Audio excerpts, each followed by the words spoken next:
Hello नमस्कार, जय हिंद। स्वागत है आप सभी का ऋतुराज अवस्थी ऑफिशियल में। दोस्तों, आज हम जो है ना जुड़ रहे हैं जो उत्तर प्रदेश कांस्टेबल की बम्पर भर्ती निकली है उसके बारे में डिस्कशन करने के लिए। दोस्तों, जैसा कि आप सबको पता है कि 60,244 पदों की वैकेंसियां निकली हैं। राइट, 60,244, 60,244 पदों पर वैकेंसी निकली हुई है। तो आखिर आपको अगर सिपाही बनना है तो आप कैसे बनेंगे? ठीक है, इसका क्या पर्टिकुलर सिलेबस है, कहाँ से क्वेश्चंस बनने हैं, क्या पढ़ना है क्या नहीं पढ़ना है, आज की इस पर्टिकुलर वीडियो में हम इसी बात पर चर्चा करने वाले हैं। तो चलिए बढ़ते हैं आगे। अगर आपको किसी भी पर्टिकुलर सेशन में कोई भी डाउट रहता है तो दोस्तों आप जो है ना वीडियो के कमेंट बॉक्स में जरूर लिख दीजिए। ठीक है, वीडियो के कमेंट बॉक्स में जरूर लिख दीजिए और वहां से जो है ना आपको उसका सोल्यूशन तुरंत मिलेगा। दोस्तों, शॉर्ट वीडियोस के लिए आप मुझे फेसबुक इंस्टा पर फॉलो कर सकते हैं। सेशन की अगर आपको पीडीएफ चाहिए तो आप मुझे टेलीग्राम पर ज्वाइन कर ले सकते हैं। दोस्तों, चैनल को सब्सक्राइब कर लीजिए, बेल आइकॉन प्रेस कर लीजिए सो दैट आपको सारे के सारे सेशन की इन्फॉर्मेशन मिलती रहे। चलिए बढ़ते हैं आगे, शुरू करते हैं आज के सेशन को। सबसे पहले देखिए दोस्तों, भर्ती प्रक्रिया। हालांकि इसके बारे में मैंने आपको डिटेल में बताया था, लेकिन फिर भी एक बार नटसेल में सुन लो कि जो भर्ती प्रक्रिया है, जैसे अगर आप देखो तो ऐसे व्यक्ति जिनके आवेदन जो है ना सही पाए जाएंगे, आवेदन सही पाए जाएंगे, उनको ऑफलाइन लिखित परीक्षा में सम्मिलित होने के लिए बुलाया जाएगा। और जो प्रश्न पत्र होगा ये वस्तुनिष्ठ, यानी कि जो ऑब्जेक्टिव टाइप क्वेश्चन होते हैं ना, ऑब्जेक्टिव टाइप क्वेश्चन यहाँ पर आपसे पूछे जाएंगे। और दोस्तों, इसमें जो है ना टोटल मार्क्स कितने हैं? 300 मार्क्स है यहाँ पर अंक तालिका में। और ये आपको 2 घंटे में सॉल्व करने हैं। अब 300 मार्क 2 घंटे, लेकिन यहां पर अगर आप प्रश्न देखें तो टोटल कितने हैं? 150। ठीक है, यानी 150 क्वेश्चन जो है ना, तो प्रत्येक क्वेश्चन आपका 2 नंबर का रहेगा। ये क्वेश्चन आपको 4 पर्टिकुलर विषयों से पूछे जाने हैं। कौन कौन से 4 विषय हैं? तो दोस्तों, सबसे पहले सामान्य ज्ञान यानी जनरल नॉलेज, दूसरा सामान्य हिंदी, तीसरा संख्यात्मक एवं मानसिक योग्यता जिसको अपन एप्टीट्यूड कहते हैं, और मानसिक अभिरुचि, बुद्धि लब्धि एवं तार्किक क्षमता जिसको अपन रीजनिंग कहते हैं। ठीक है, सो मेंटल एबिलिटी और रीजनिंग, ये यहाँ पर जो है ना 4 पर्टिकुलर सब्जेक्ट है जिनसे कि आपके 150 प्रश्न पूछे जाएंगे। प्रत्येक क्वेश्चन 2 नंबर का रहेगा। 2 घंटे में आपको 150 क्वेश्चन सॉल्व करने हैं। और ध्यान रखिएगा कि इसमें जो है ना, तो नियमावली के अनुसार प्रत्येक गलत उत्तर के लिए 0.5 मार्क यहाँ पर दिए जाएंगे, यानी कि माइनस। दोस्तों, यहाँ पर माइनस मार्किंग है। अगर आप जो है ना क्वेश्चन को गलत करते हैं तो आपके 0.5 मार्क्स यहाँ पर जो है ना घट जाएंगे।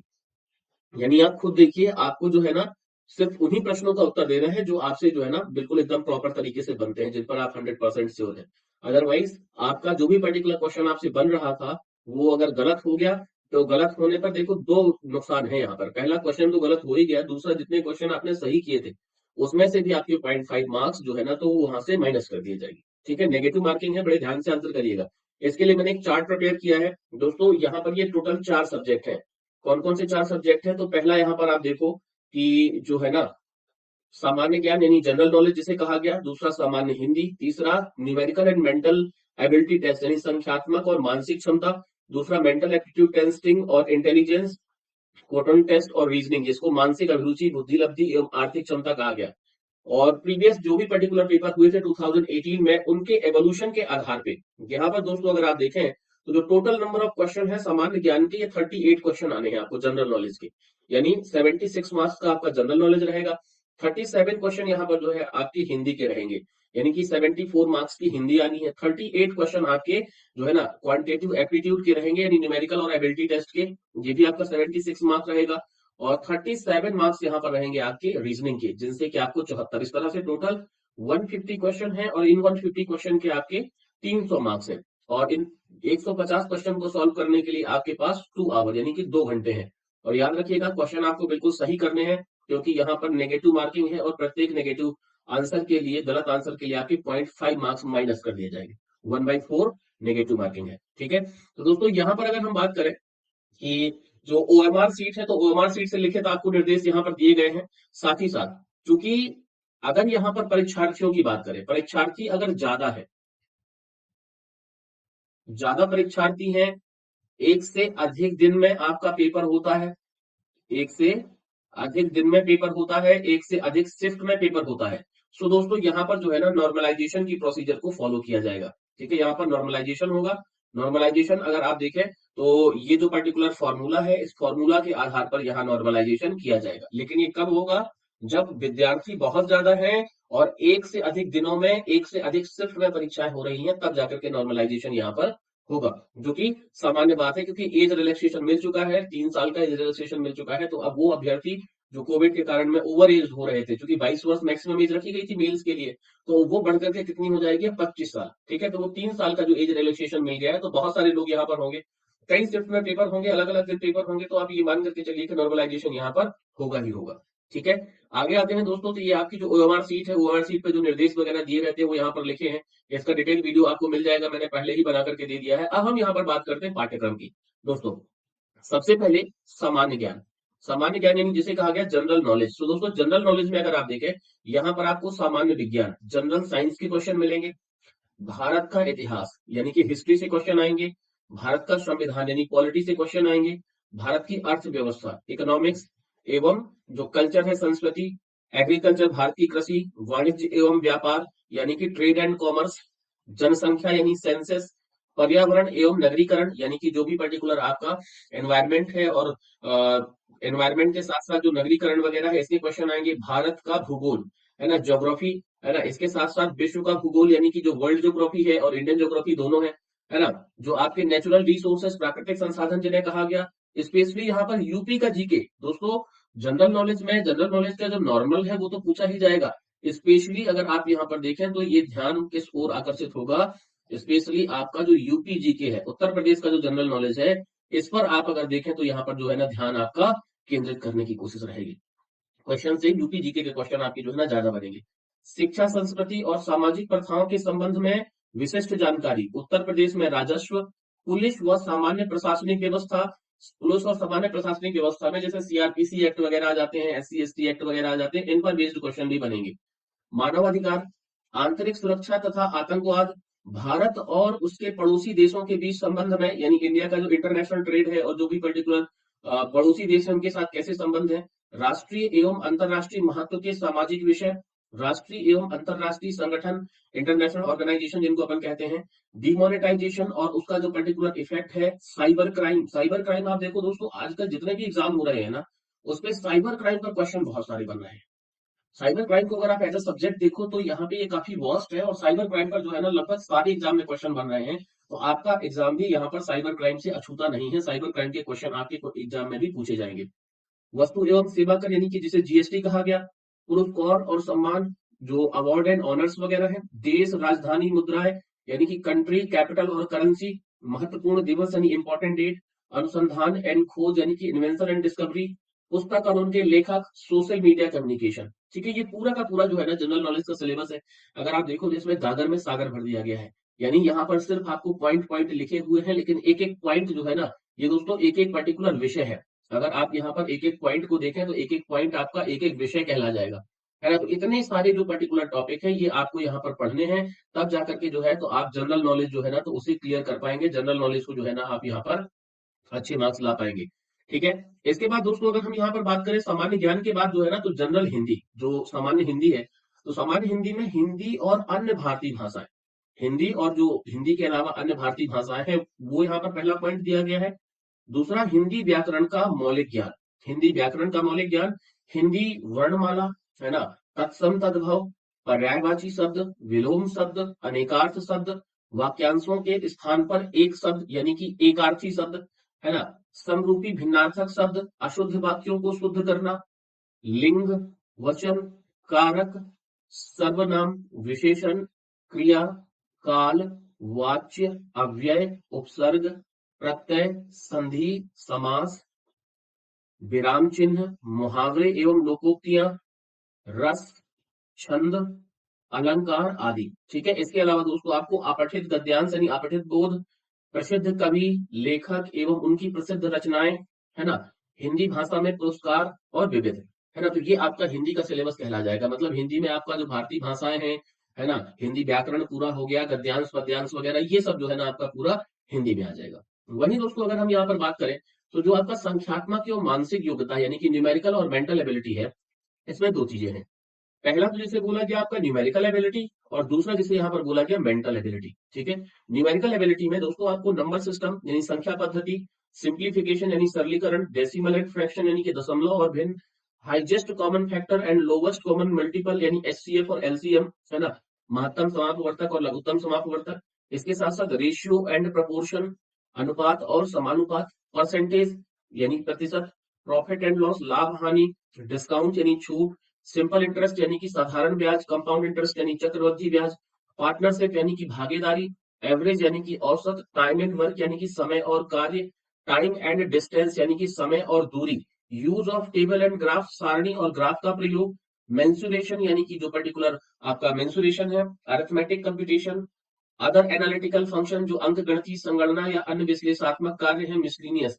ठीक है, तो ये आपका जो है ना न्यूमेरिकल एबिलिटी में पूरा का पूरा क्वांटिटेटिव एप्टीट्यूड जो है आपको पढ़ना पड़ेगा।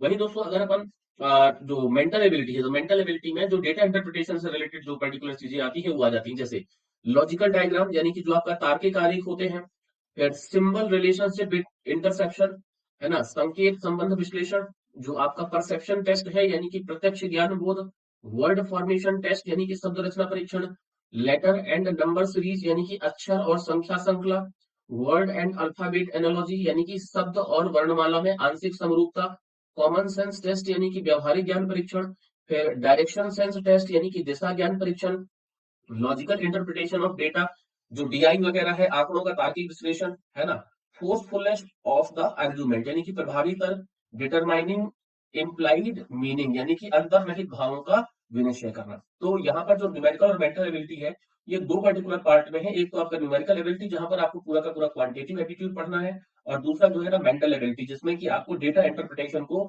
ध्यान रखना है। ठीक है, डेटा इंटरप्रिटेशन में आपका और भी बहुत सारे तार्किक आरेख वगैरह, शब्द रचना, संबंध विश्लेषण, है ना, जैसा ज्ञान, ये सब जो है ना आपको यहाँ पर इन पर फोकस क्वेश्चन पूछे जाएंगे। इसके बाद दोस्तों जो चौथा पर्टिकुलर सब्जेक्ट है, इसे बोला गया मानसिक अभिरुचि यानी कि मेंटल एप्टीट्यूड, बुद्धि लब्धि यानी कि आईक्यू, और तार्किक क्षमता यानी कि रीजनिंग एबिलिटी। यानी तीन चीजें हैं, पहला आपका मानसिक अभिरुचि हो गया, दूसरा आपका बुद्धि लब्धि हो गया, और तीसरा यहाँ पर दोस्तों आपका जो तार्किक क्षमता है ये हो गया। तो जब आप यहाँ पर बात करेंगे दोस्तों मेंटल एप्टीट्यूड की, तो एप्टीट्यूड टूवर्ड द फॉलोइंग, निम्नलिखित के प्रति दृष्टिकोण, पब्लिक इंटरेस्ट यानी कि जो जनहित में जो मामले होते हैं, दूसरा लॉ एंड ऑर्डर, जो कानून एवं शांति व्यवस्था है। आपको कोई सिचुएशनल क्वेश्चन यहाँ पर दिए जाते हैं कि मान लो वहां पे भगदड़ मच गई है, ठीक है, भगदड़ के अलावा यहाँ पर पर्टिकुलर कोई बलवा हो गया है, तो उस सिचुएशन में अगर आपको भेजा जा रहा है ना, तो आपका वहां पर क्या वो होगा, आप किस तरीके से वहां पर रिएक्ट करेंगे, ये सारी चीजें जो है ना दोस्तों आपको यहाँ पर जो है ना तो ये ध्यान में रखनी है, इससे पूछा जाएगा। इसके अलावा दोस्तों जो कम्युनल हार्मोनी है यानी सांप्रदायिक सद्भाव को आप कैसे बना करके रखेंगे, क्राइम को कैसे कंट्रोल करेंगे, रूल ऑफ लॉ यानी विधि का जो शासन है, एबिलिटी ऑफ द एडेप्टेबिलिटी यानी अनुकूलन की क्षमता, प्रोफेशनल इंफॉर्मेशन यानी बेसिक लेवल का जो व्यावसायिक सूचना है, पुलिस सिस्टम, भारत का जो पर्टिकुलर है उत्तर प्रदेश का पुलिस सिस्टम, पुलिस प्रणाली क्या है, contemporary police issue, law and order, समकालीन पुलिस के मुद्दे एवं कानून व्यवस्था, इंटरेस्ट इन प्रोफेशन यानी व्यवसाय के प्रति रुचि, मेंटल टफनेस यानी कि मानसिक दृढ़ता, sensitivity toward minorities and under privileged, अल्पसंख्यकों एवं अल्प अधिकार वालों के प्रति संवेदनशीलता, जेंडर सेंसिटिविटी यानी कि लैंगिक संवेदनशीलता। राइट, वहीं अगर आप जो आईक्यू है यानी बुद्धि लब्धि है, तो इसमें जो रिलेशनशिप एंड एनालॉजी आ जाता है, संबंध हुआ, आंशिक समानता, स्पॉटिंग आउट द डिसिमिलर, जो क्वेश्चन बनते हैं ना कि भाई इनमें से जो है ना जो अलग है उसे आप पहचानिए, इस तरह के जो असमान को चिन्हित करना। फिर आपका जो सीरीज कंपटीशन टेस्ट होता है यानी श्रृंखला वगैरह, कोडिंग डिकोडिंग टेस्ट हो गया, है ना, डायरेक्शन सेंस टेस्ट हो गया। फिर ब्लड रिलेशन पर क्वेश्चन आते हैं, जो क्वेश्चन पूछे जाते हैं ना कि एक औरत एक व्यक्ति की तरफ इशारा करके कहती है कि वो व्यक्ति मेरी सास के पति के बेटी का बेटा है। ठीक है, तो इस तरीके के जो ब्लड रिलेशन वाले क्वेश्चंस है ना वो पूछ लिए जाते हैं। Problem based on alphabet, alphabet से रिलेटेड वर्णमाला पर आधारित जो पर्टिकुलर सीरीज वगैरह आती हैं। फिर टाइम सीक्वेंस टेस्ट यानी कि समय क्रम परीक्षण हो गया, वेन डायग्राम हो गया, चार्ट टाइप हो गए, है ना, मैथमेटिकल एबिलिटी टेस्ट हो गया, अरेंजिंग इन ऑर्डर जो क्रम व्यवस्थित करना वगैरह है, इस तरह के क्वेश्चन आपके आईक्यू में आएंगे। वहीं दोस्तों अगर हम रीजनिंग एबिलिटी की बात करें, तो इसमें आपका एनालॉजीज आ जाएंगी, सिमिलैरिटीज आ जाएंगी, डिफरेंसेस आ जाएंगे, space visualisation, problem solving, analysis judgement यानी विश्लेषण निर्णय, decision making, visual memory, discrimination, observation, relationship, concept, arithmetical reasoning, verbal and figure classification, arithmetical number series, ability to deal with the abstract idea, symbol and their relationship. Simple सा आप देखो, जो भी आप reasoning का सिलेबस पढ़ते हो पूरा, चाहे वो वर्बल रीजनिंग हो चाहे नॉन वर्बल रीजनिंग हो, वो पूरा इंक्लूडेड है। सेम चीज आपको डीआई, एप्टीट्यूड, है ना, हिंदी और जनरल नॉलेज, ये सब कुछ पढ़ना है। आप देखो अभी जो है ना 27 दिसंबर यानी आज से पेपर भर का जो फॉर्म भरना स्टार्ट हो गया है, तो सबसे पहली फुर्सत में जाकर के फॉर्म भरो। और ये मान करके चलो कि आपके पास सिर्फ जनवरी और फरवरी का समय है, फरवरी के लास्ट या मार्च की शुरुआत में ही पेपर स्टार्ट हो जाएंगे। तो जितना लगा सकते हो, है ना? एक कहा जाता है ना कि अब पछताए होत का जब चिड़िया चुग गई खेत। दोस्तों समय अभी है, पहली फुर्सत में जाकर के फॉर्म भरो और पढ़ने में लग जाओ। जी तुम पूरी दुनिया को भुला दो, पूरी दुनिया को भुला दो, कोई नहीं है दुनिया में, सिर्फ और सिर्फ पढ़ाई करो, पढ़ाई पर फोकस करो कि सिपाही बनना ही है। और जब बन जाओगे ना, तब दोस्तों अगर आपने उपलब्धि हासिल कर ली, तो फिर आप जीवन में जो चीज चाहे करना चाहें, फिर आप आगे तैयारी करना चाहें, जिस तरीके से आप अपने जीवन को आगे ले जाना चाहें, आप ले जा सकते हैं। मौका मिला है तो चूकना मत। ठीक है? वैसे भी ये मौके जो है ना चुनाव के समय ही मिलते हैं। आप देखिए अभी मध्य प्रदेश में चुनाव थे, मध्य प्रदेश में कितने सारे एग्जाम हुए, है ना? और पटवारी का घोटाला भी हो गया। लेकिन जब से चुनाव हुए हैं तब से कोई वैकेंसी नहीं। भूल जाओ फिर 5 साल। इसलिए जो मौका मिल रहा है उसको भुनाओ। और अब तो एज रिलैक्सेशन भी मिल गया है। जिन बच्चों की शिकायत थी कि 2018 के बाद 2023 में वैकेंसी आई है, बहुत सारे लोग उसमें ओवर एज हो गए हैं, है ना? तो अब तो उस एज रिलैक्सेशन की समस्या को भी कल योगी जी ने सॉल्व कर दिया। मैंने वीडियो बना करके डाला था, देख लेना, है ना? 3 साल का एज रिलैक्सेशन सबको मिल चुका है। तो दोस्तों फिलहाल के लिए इतना ही, मिलते हैं अगले सेशन में।